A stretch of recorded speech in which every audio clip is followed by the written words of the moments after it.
Bismillahirrahmanirrahim. Assalamualaikum warahmatullahi wabarakatuh. Sampurasun. Rahayu, rahayu, rahayu, rahayu. Selamat malam sobat Abah dimanapun Anda berada. Kita jumpa lagi malam ini di channelnya Isuk Majayadi atau disebut Abah Bandung. Semoga malam ini sobat semua diberikan kesehatan, keberkahan, kebahagiaan, dipanjangkan umur kita semuanya, umatnya. Amin Allahumma. Dan untuk itu Abah malam ini Abah akan menceritakan perjalanan menuju Gua Semai. Di bagian kemarin, di part kedua, kita menghadapi bermacam rintangan atau ujian dalam perjalanan Abah. Dan semoga malam ini sobat semua sebelum mendengarkan cerita Abah, alangkah baiknya kita ditemani dengan segelas kopi atau sebungkus dengan rokok. Simak cerita Abah, ambil yang positifnya, buang yang negatifnya. Semoga bermanfaat, ada hikmahnya untuk pembelajaran kita semua umatnya.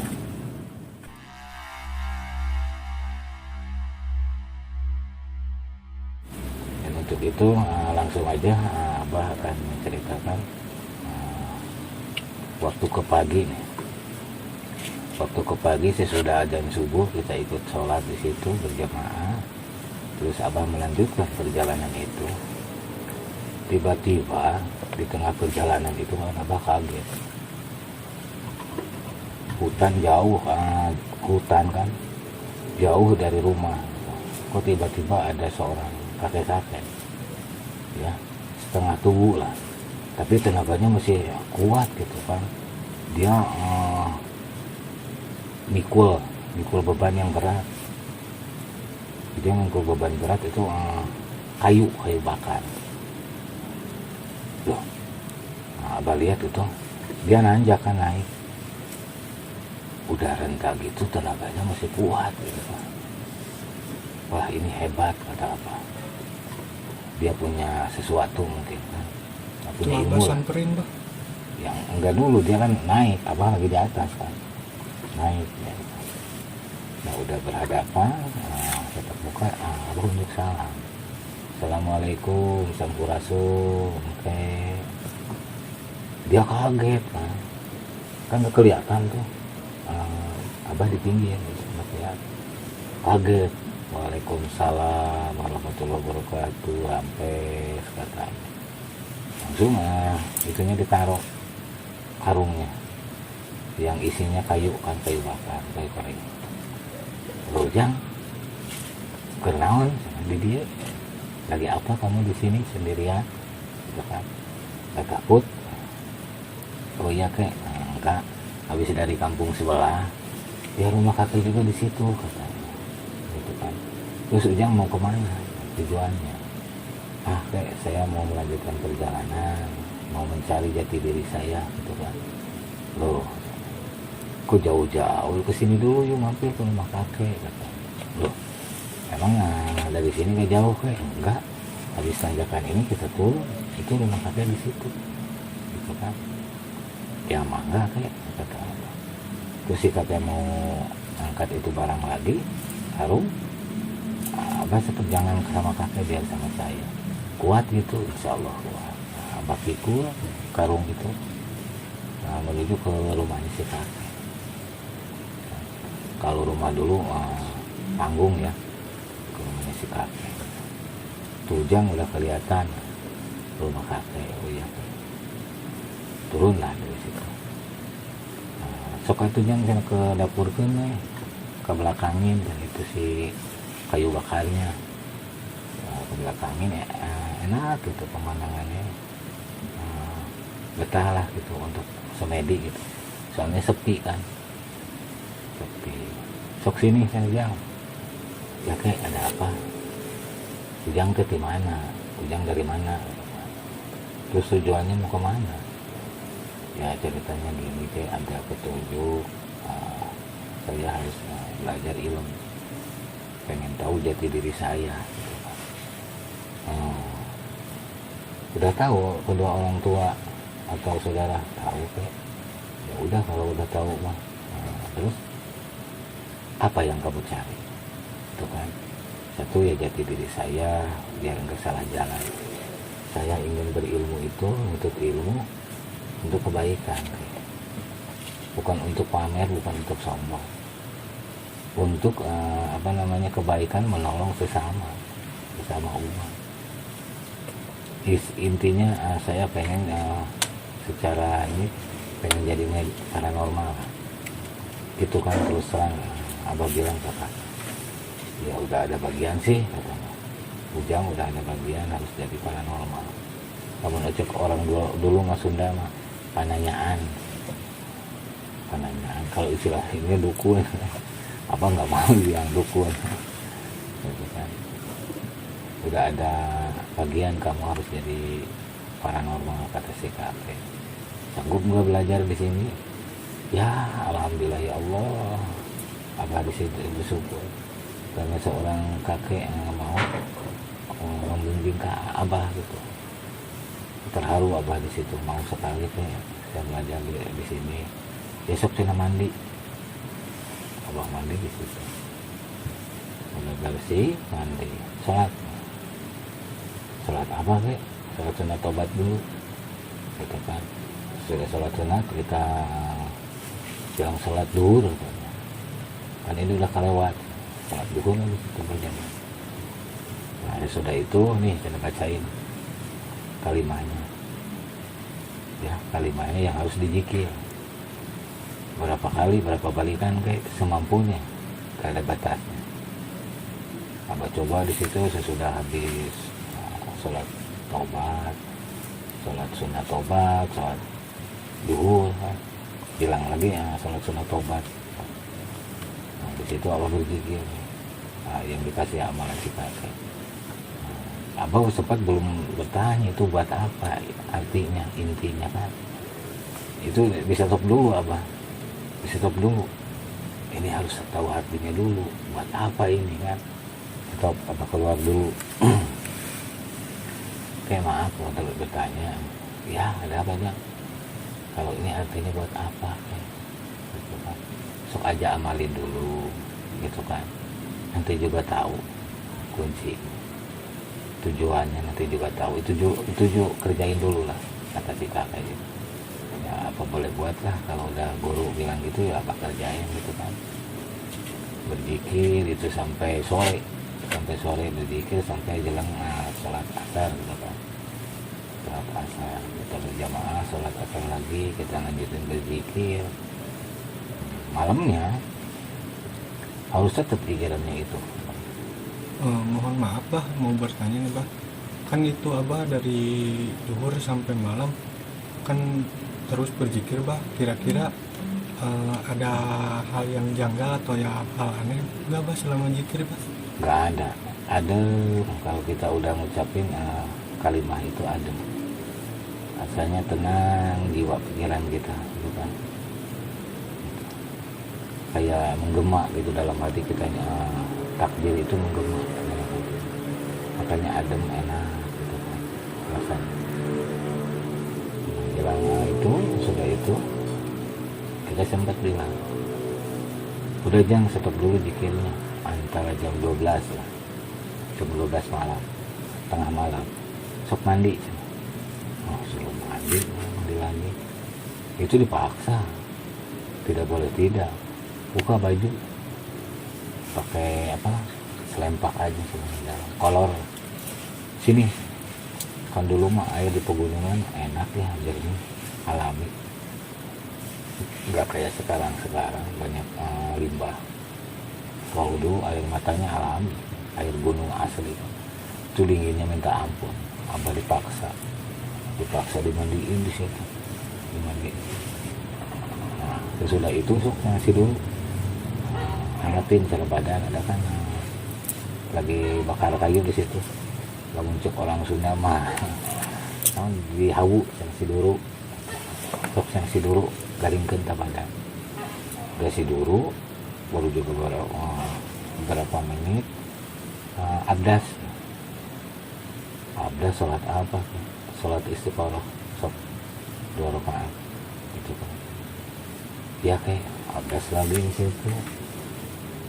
Nah ini kan apa namanya, seorang guru kita harus guru karena jalan baik kan, bukan jalan sesat, jalan baik. Abah nurut di situ, air wudhu kita abdas di situ. Dulu kan tikar itu tikar putih ya, sama ceramingku sama ke situ. Jadi nggak di dalam rumah, di luar halaman, cuman ya dialasin sama tikar sama sejadah. Karena kelihatan bambu tangkal awi itu kelihatan. Kita udah niat sholat istiqoroh, tiba-tiba suara angin itu di sekeliling kita, abah tuh mengembus, gembaran angin itu mengembus ke pohon bambu, kayak kayak meragain kita mau Allahu Akbar, itu dia ikut menggema takbir. Subhanallah, itu kuasa Allah di situ. Nah, akhirnya di situ kita sudah beres sholat, sok cina dilanjutin bikin di abah situ bikin lagi. Kalau udah itu nih cina untuk sholawatnya ini kasihlah untuk sholawat plus jikiran sama sholawat gitu dikasih. Nanti besok cina kalau udah istirahat, sekarang tidur, kalau sudah sholawat udah tidur, besok kita belajar pencaksilat. Di situ abah dengan senang hati ya, terharu ya Allah. Alhamdulillah kita mendapatkan seorang sepuh, seorang guru gitu kan, yang tidak diduga-duga kan. Alhamdulillah bisa membimbing abah gitu. Nanti udah kita beres sholawatan, tidurlah, istirahat. Pagi-pagi kita biasa di depan hawu siduruk sambil masak air buat bikinin teh gitu kan. Bikinin teh dulu kan, teh belum ada kopi dulu, abah nggak seneng kopi dulu kan, teh aja. Udah itu siap senajang belajar, belajarlah ceritanya abah di situ pencaksilat dengan si kakek itu. Almarhum sekarang ya, dia udah almarhum. Mengenang sesepuh abah yang udah mempelajari abah. Ya, semoga beliau diterima amal ibadahnya, kebaikannya, diterima di sisi Allah, ditempatkan di sisi Allah. Kita doain kesepuhan luar biasa, udah mendidik ke jalan yang kebaikan. Ilmu kanuragannya dapat, pikirannya dapat, kalimah-kalimah yang lain dapat. Subhanallah, biasa gitu. Nah, singkat cerita sudahlah, di situ kita pamitan, lulus, mau belajar pencaksilatnya, belajar ininya. Kita bilang sok teruskan perjalanan. Dan hiji satu dari kata, apakah punya ilmu jangan dipakai sombong, jangan dipakai takabur. Ingat, di atas langit aya langit ya, kurang ulah sombong, kurang can seberapa nak sekini. Ada yang lebih tinggi sakti dari kita, kasih perhatian. Jangan kita menyombongkan diri, justru kita harus sembunyiin apa yang kita miliki, itu sembunyiin. Kecuali kalau orang yang membutuhkan pertolongan kita, bantu dengan ikhlas ya. Itu jangan dari si kakek ya kan. Nah, saya ngerti jangan dari kakek. Saya pasti selalu ingat geramian sing selamat, sing loban ulas asih, itu kan, itulah orang tua dulu ya. Kayak mohon doanya, saya mau berangkat lagi arah ke Gua Semar. Sok silahkan pergi, lanjutin perjalanan. Satu catatan, amalkan demi kebaikan, bukan untuk disombongkan, gitu kan. Malahan orang yang nggak bisa bantu, orang yang nggak mampu pelajari, kasihan, supaya dia ngerti, jangan salah jalan, gitu kan. Kan intinya ilmu itu buat apa tujuannya dulu? Buat kebaikan atau kesombongan, gitu kan. Ya kalau Abah sih udah kepikiran untuk kebaikan, untuk menolong umat, gitu kan. Semoga ini juga semoga ada dalam lindungan Allah, kita di jalur putih, gitu kan. Nah, kita cerita Abah melanjutkan lagi perjalanan di situ. Naik gunung turun gunung kan, tiba-tiba ketemulah sama pohon besar, pohon beringin besar. Beda kan, dari jauh itu udah auranya udah nggak enak gitu. Pohon beringin yang besar embus ke jantung tuh, embus auranya gitu kan. Abah coba telusuri, sudah deket, ternyata ada seorang laki-laki di situ. Abah kaget kan.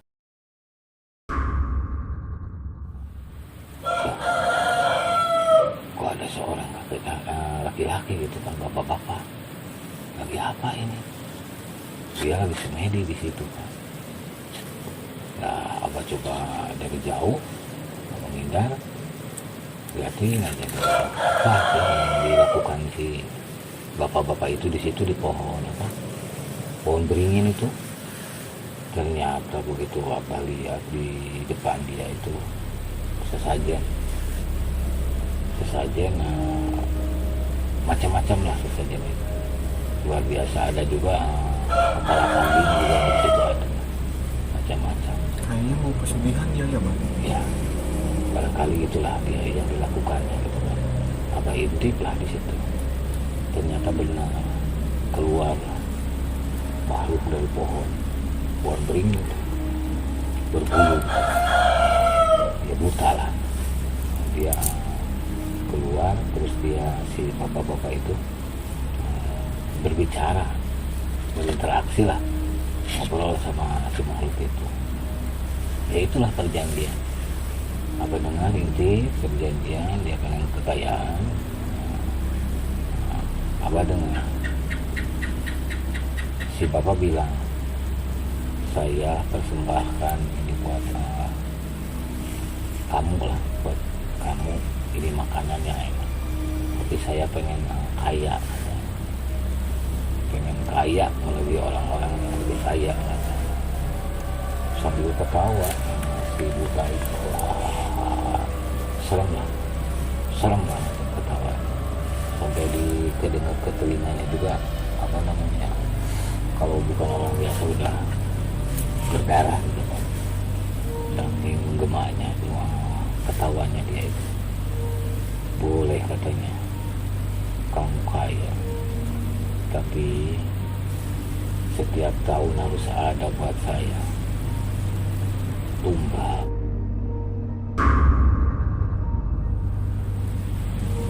Yang harus kamu ingat, yang akan diambil duluan itu adalah ibu kamu. Si bapak itu bilang, saya udah siap menanggung risiko akibat apapun, bukan untuk dari siapapun juga. Saya udah nekat. Luar biasa ya Allah subhanallah. Orang pengen mengais keuntungan, kekayaan dengan membunuh, itu namanya kan membunuh orang yang kita sayangi. Terus kita lahir dari siapa? Kan dari ibu, dari bapak. Tega banget dia membunuh seorang itu bukan manusia, anak durhaka itu. Udah mempersembahkan ibunya sendiri. Terus dia bilang, dan untuk yang kedua, sesudah ibu kamu, yang kedua istri kamu, siap, itu kan saya laksanakan. Tapi saya pengen kekayaan yang lebih kaya. Sok, cuma tunggu, gitu kan. Sok pulang, nanti dianterin, gitu kan.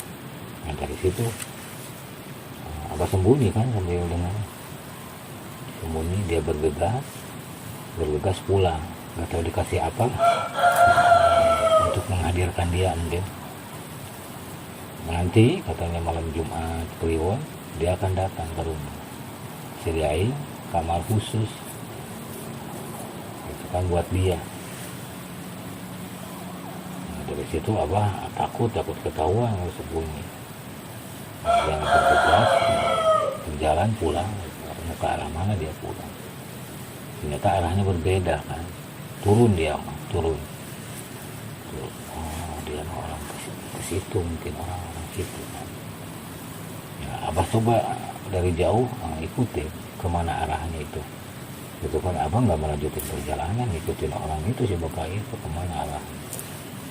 Nah, tibalah di suatu perkampungan di situ ya. Sampai masuk pun rumah, Abang ngeliat ke rumah dia. Nah, di situ ada tetangga. Jang, dari mana kamu asing? Oh iya, mohon maaf ya Kangke, silaturahim. Kata apa? Masuk atuh Jang di mana? Kata si bapak itu yang punya rumah sebelahnya. Saya mau main aja Pak dari kampung sebelah. Oh iya, tapi beda caranya kayak orang berilmu katanya. Saya mau punya apa-apa Pak, belajarlah, pengen tahu jati diri saya.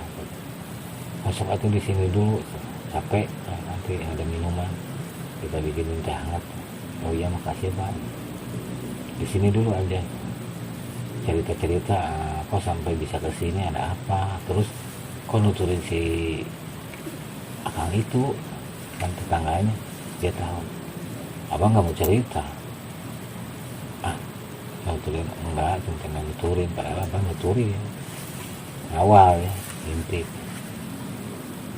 Apa boleh nggak saya diam di sini dulu beberapa hari? Boleh, kamar kosong, kebetulan saya nggak punya anak gitu kan.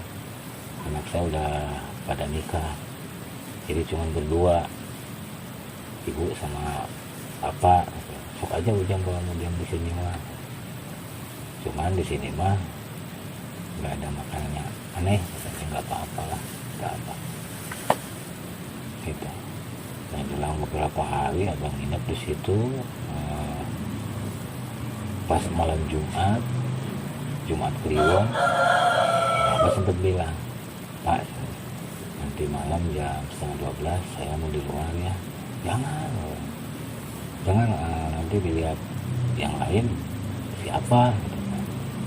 Kok Bapak belum ini kan namanya belum tahu ya, ada apa gitu kayaknya. Iya di tetangga sebelah apa, cerita aja keceplosan, cerita aja di situ. Itu tetangga itu Abah itu dari hutan, dia muja jangan naon jangan ujungnya. Ayo dilihat Ujang sampai karena buta. Asal mustahil jangan. Ya coba aja kalau Bapak mau ikut yuk. Coba ayo tuh jangan ikutan. Ikutan ya, tapi nggak kenapa-napa kan ke saya, kata si bapak. Enggak lah, yuk ikutlah di luar di situ. Pas jam 11:30 tidak keluar sama si bapak itu, tiba-tiba ada bola api datang. Pas masuk ke rumahnya yang munjung itu, apa coba di situ interaksi apa sih di dalam dia itu. Ternyata ngirim uang dulu dikirim. Sudah uang baru ke korban. Itu nyata itu, subhanallah ya Allah, tega banget, sadis banget itu anak, segitunya membunuh orang tuanya, membunuh ibunya sendiri. Karena apa? Demi mengais kekayaan. Itulah, hati-hati, jangan sampai kita ya Allah dilaknat sama Allah, luar biasa. Nah, sudah kejadian itu si bapak bilang, yang kita pindah sana, dari sini Bapak nggak mau tinggal berdekatan dengan orang yang mulia, takut mati gitu.